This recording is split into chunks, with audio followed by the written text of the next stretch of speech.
अरे आप डीसी के पास चले गए, जाइए जहां जाना है चले जाइए। सिकंदर को जानते हैं ना अग्रवाल जी, हम आपको नहीं जानते हैं ना कभी मिले हैं, पेपर में नाम सुने हैं तब से मेरा पारा हिट है। आपसे हमारा कोई झगड़ा नहीं है। एक तो आटा चक्की पीसते थे राजस्थान से आके, और लोगों को यहाँ झारखंड के मूलवासी, झारखंड के आदिवासी पे जुल्म करिएगा, केस करिएगा, तो याद रखिएगा आने वाला दिन जब काउंटर होगा ना, कोई डीसीएस भी साथ नहीं देने वाला। तरुण महतो रहे, चाहे नवीन महतो रहे, चाहे प्रेम माटी रहे, चाहे बेबी महतो रहे, चाहे अनीता टुटू रहे या सविता महतो रहे, अगर किसी को भी खरोच आया तो खरोच टाइगर जयराम महतो को आएगा। और यहाँ कारण क्या है, उनको मालूम है कि यहाँ हम लोग मजदूरों को, रैयतों को, जमीनदाताओं को सता नहीं पाएंगे। यहाँ ये लोग उल्टा पलटवार करेंगे। इसलिए आपकी जानकारी के लिए, बंगाल से 8,000 कंपनी वापस जा रही है, बिहार में तो कंपनी जाती ही नहीं है। उनको मालूम है सबसे भोले, सबसे सीधे सरल झारखंड के लोग हैं। जमीन भी लीजिए, लाठी डंडा भी मारिए, इन लोग कुछ नहीं बोलेगा, इन लोग कुछ नहीं बोलेगा। सबसे सरल झारखंड के लोग हैं। अभी हाल फिलहाल हमने देखा हमारे सरायकेला इकाई की टीम, वो कहीं कोई फैक्ट्री में आंदोलन कर रही थी, धरना में बैठी थी, सुने कोई राजस्थान का मालिक है, कोई अग्रवाल जी करके हैं, डीसी के पास चले गए शिकायत करने के लिए। सुनिए, अरे इसी झारखंड में पंजाब के बहुत सारे लोग रहते हैं, सिख समाज के अनगिनत लोग रहते हैं, लेकिन आज तक उनसे हमारी कोई शिकायत नहीं हुई। क्यों मालूम है?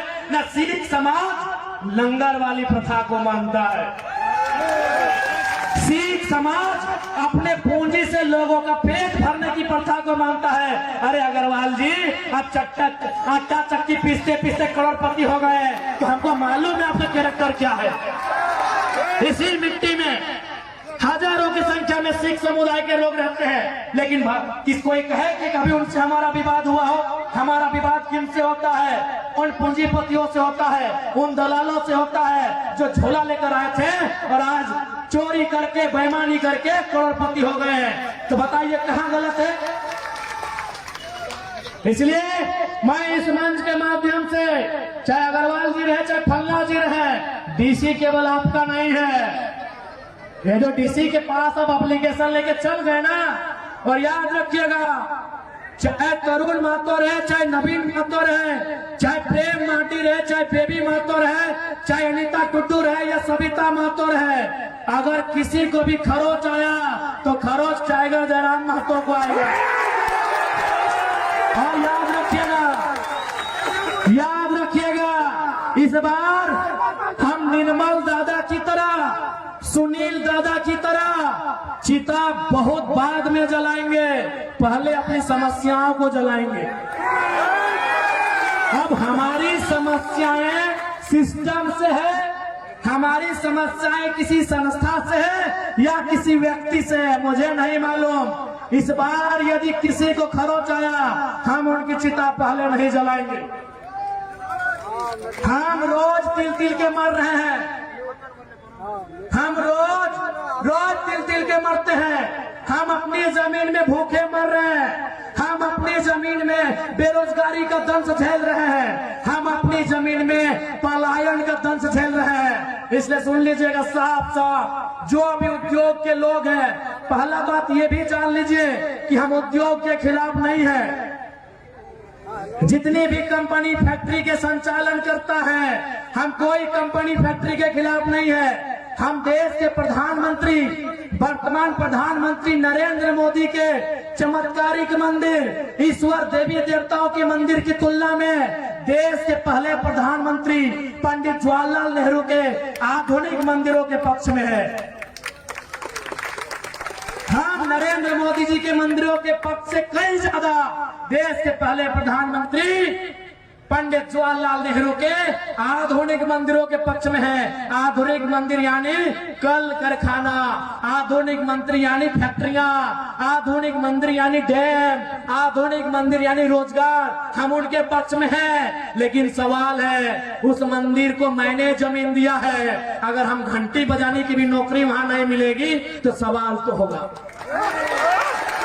सवाल तो होगा। बिल्कुल हम आधुनिक मंदिर के पक्ष में है। हम मोदी जी के उन धार्मिक देवी देवता आकाशीय चमत्कारिक चीजों से कई ज्यादा गुना हम पंडित नेहरू के आधुनिक मंदिर के पक्षधर हैं। उनका आधुनिक मंदिर का रास्ता रोजी रोजगार से होकर जाता है, गरीबों की पेट की भूख से होकर जाता है, इसलिए हम उनके पक्ष में हैं। लेकिन मेरा सवाल वही है, उस आधुनिक मंदिर को बचने के लिए, आधुनिक मंदिर यानी टाटा की फैक्ट्रियां, आधुनिक मंदिर यानी रियाडा जियाडा, आधुनिक मंदिर यानी ये तमाम फैक्ट्रियां, कंपनियां, ये डैम, ये कुचई का डैम, ये चांडिल का डैम, ये डिमना डैम, आधुनिक मंदिर यानी ये तमाम फैक्ट्रियां, ये छोटे बड़े मिल्स कारखाने। लेकिन सवाल यही कि आधुनिक मंदिर, ये फैक्ट्रियां हमारी जमीनों पर है, और यदि हमें वहां रोजगार नहीं मिलेगा तो सवाल भी होगा, और समय के साथ झारखंड की मिट्टी में उल्लूपन भी होगा, बवाल भी होगा, और कोई नहीं बचा पाएगा। अरे आप किसी के पास चले गए, जाइए जहां जाना है चले जाइए। सिकंदर को जानते हैं ना अग्रवाल जी, हम आपको नहीं जानते हैं ना, कभी मिले हैं, पेपर में नाम सुने हैं, तब से मेरा पारा हिट है। आपसे हमारा कोई झगड़ा नहीं है। एक तो आटा चक्की पीसते थे राजस्थान से आके, और लोगों को यहाँ झारखंड के मूलवासी, झारखंड के आदिवासी पे जुल्म करिएगा, केस करिएगा, तो याद रखिएगा आने वाला दिन जब काउंटर होगा ना, कोई डीसीएस भी साथ नहीं देने वाला। बिल्कुल मेरा अगर बयान आप तक पहुंच जाए तो आप आज शाम को सिकंदर के बारे पढ़िएगा।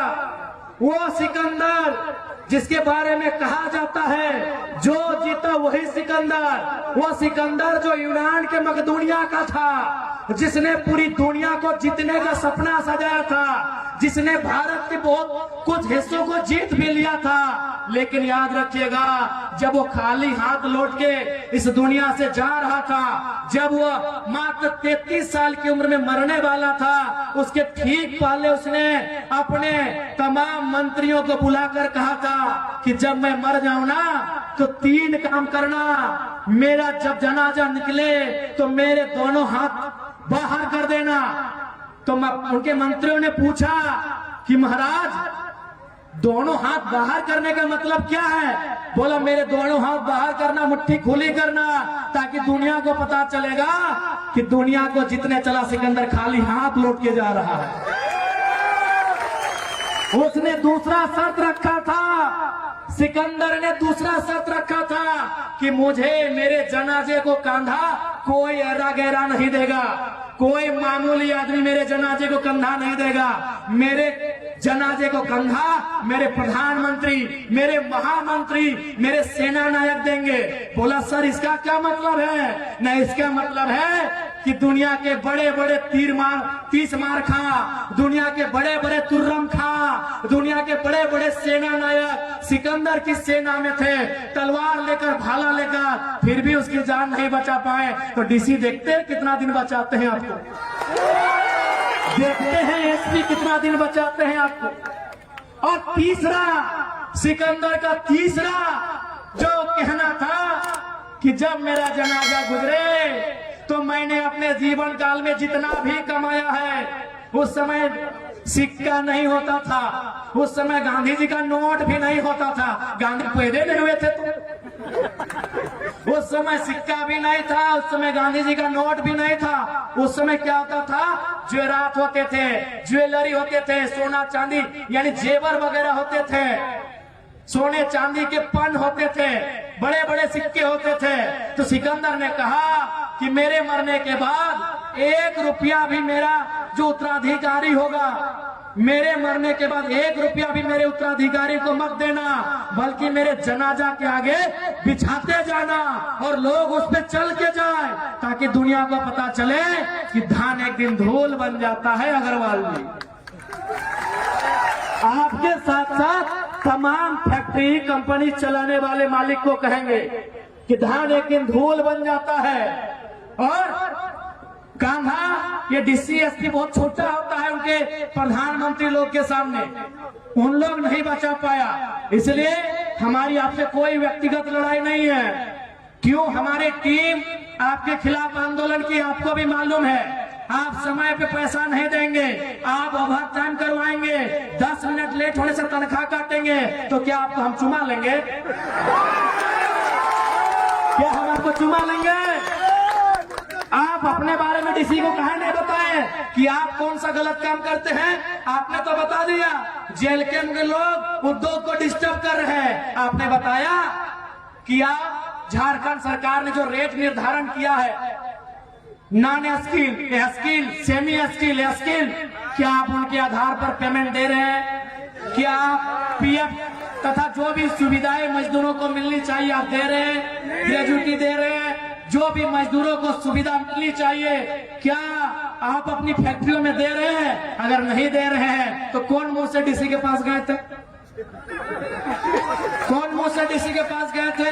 आपको क्या लगता है आपके पास पैसा है तो डीसी आपका ही पक्ष सुनेंगे? तो हम भी इनके विधायक हैं, देखते हैं डीसी एक तरफा कैसे करते हैं, देखते हैं डीसी एक तरफा कैसे करते हैं।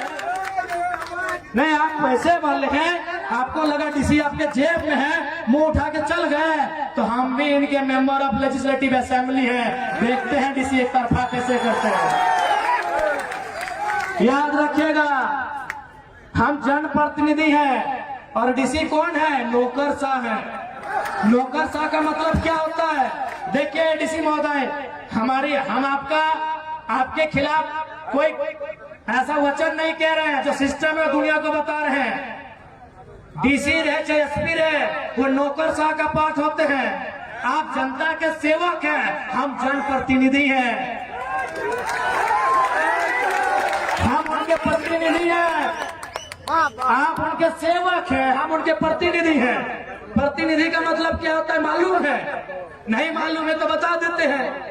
क्योंकि भारत एक लोकतांत्रिक देश है, यहाँ कानून बनाना होता है, यहाँ नियम बनाना होता है, यहाँ विधि बनाना होता है, और जनता डायरेक्ट विधि नहीं बना सकती है। क्योंकि जनता 1 अरब से ज्यादा है, तब ये निर्णय हुआ कि जनता 15 लाख में 20 लाख में एक प्रतिनिधि चुनेगी, वही तो हम हैं।